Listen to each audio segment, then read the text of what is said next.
Hello, in this video we will cover the remaining portion of statistical function in MS Excel. That means in this video we will cover the functions like forecast and trend. We know that in these days the technologies, markets and customer needs are changing so rapidly, and it is critically that you move with trends and not against them. So, trend analysis can help you identify underlying patterns in the past and current data movements and project future behavior. So, the forecast function in Excel predicts a future value along a linear trend. The Excel trend function is used to calculate a linear trend line through a given set of dependent y values and optionally a set of independent x values, and returns values along the trend line.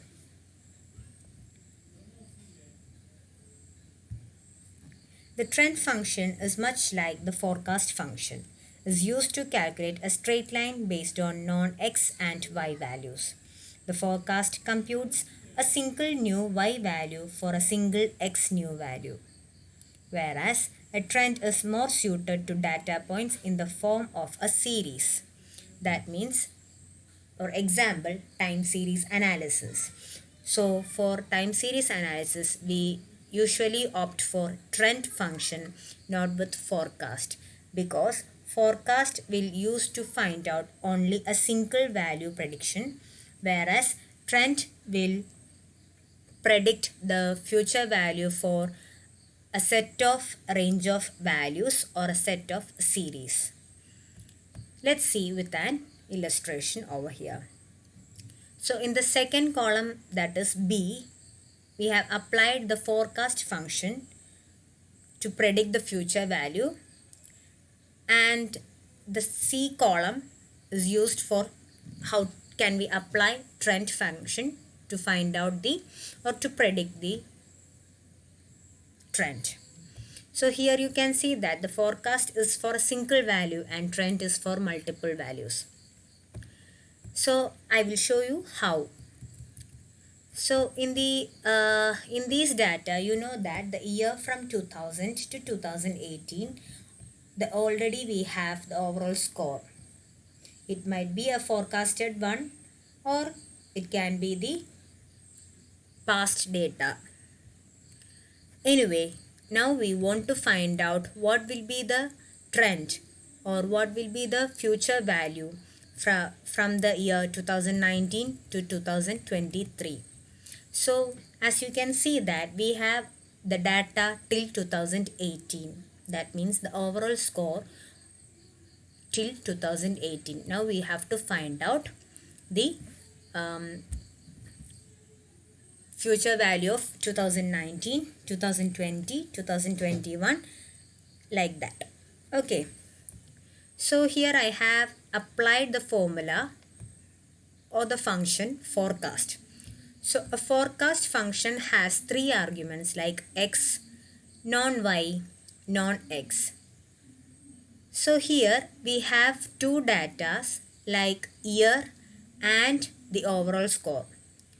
So here year is an independent value, but this overall score is dependent with the year.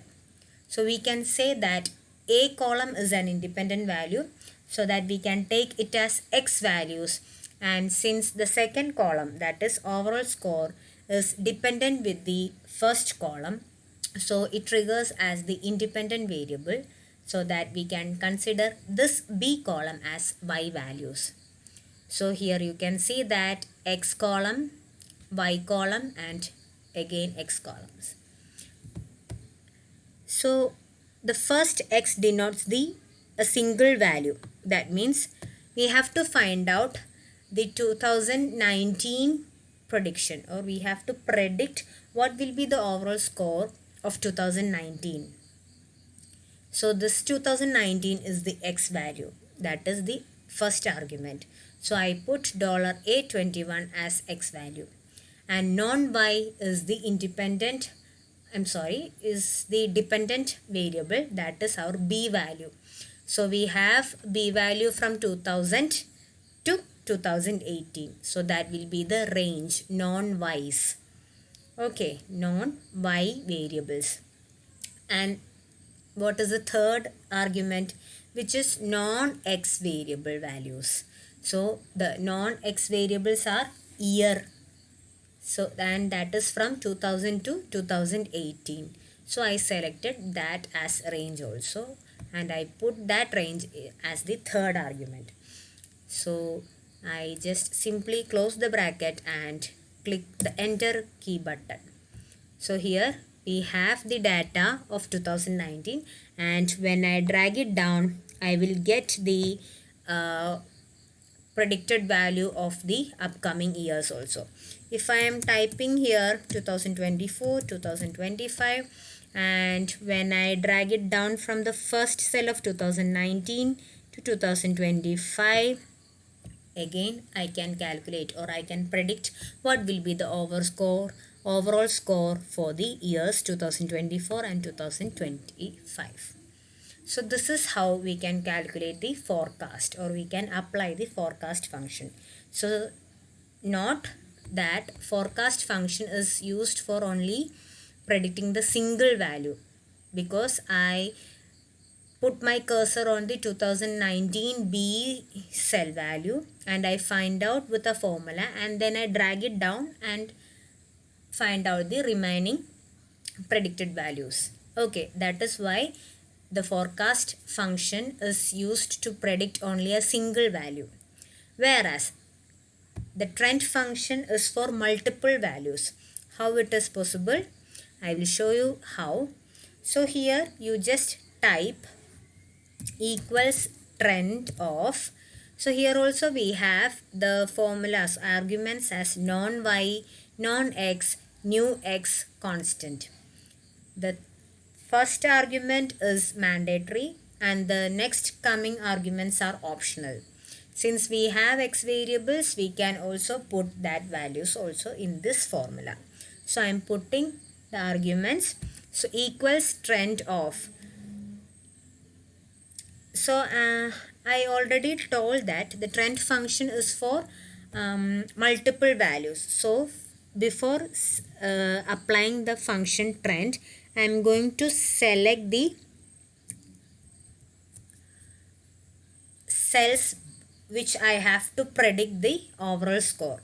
So I selected from 2019 to 2025. And now I am going to the formula bar and I am typing the function equals trend of non-y values. So what will be the non-y values? That is from B2 to B20, comma, non-x values, that is A2 to A20, comma, new x values. New x values will be from 2019 to 2025. Okay. Then I am just closing my bracket and I put enter key also. Okay. So what happened? I got only the single value like forecast, right? So what was the mistake I did? It can be occurred for you also. That is why I repeated a mistake. From the mistake you will have to learn, right?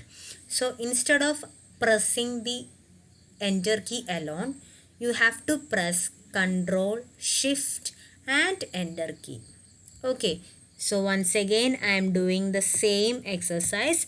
So I am just cut the formula first and then again I am going to redo the same selection of cells and putting the formula back in the formula bar. Instead of pressing an enter key alone, I am going to press Control Shift Enter. Now we can see the results on the remaining cells also. And please listen on the formula bar. There is an appearance of a curly brace, right? So this curly brace denotes the series or the array. This is why trend function is used to find out or to predict the values or trend for a series or for an array. So this is what is the difference between forecast and trend. Whereas forecast will find out or predict the future value for a single cell value, and trend will convert or it is used to predict the future value of a series of cells or a range of cells. So for while we applying the trend function, we have to press Control Shift Enter key after putting the formula on the formula bar. Before typing the formula bar, you have to select the cells also. Okay, so for this is the main mistake that might happen by few of you. So please make sure that before applying the trend function, you have to select the cells first, then go to the formula bar and type the formula, and instead of clicking the enter key alone, you have to press Control Shift and enter key. See, another mistake it can happen is, see, I will type it here. Okay, equals I'm again selecting the cells like this, and again I'm going to formula bar and typing the same formula there itself, and I am pressing Control and enter key alone without pressing the shift key. Okay, so without pressing the shift key also we will get the answer, but the answer is different. That is, it is an incorrect prediction of value. So please note that if you select the cells and press Control Enter, will also generate result but not the correct answer, and it does not convert it into array also. See in the formula bar, it again is equal to, no curly braces there, right? So it never converts it into an array if you press Control and enter key alone or an enter key alone. Okay, so these are the mistakes that might happen by you. Okay, so please make sure that you pressed or you pressed Control Shift and enter key to find out the trend value of the upcoming years or the selected cells. So that's it about forecast and trend function. I hope you all got a clear idea on how to apply forecast and trend, when to apply the forecast function and trend, and what is the major difference between the forecast and trend.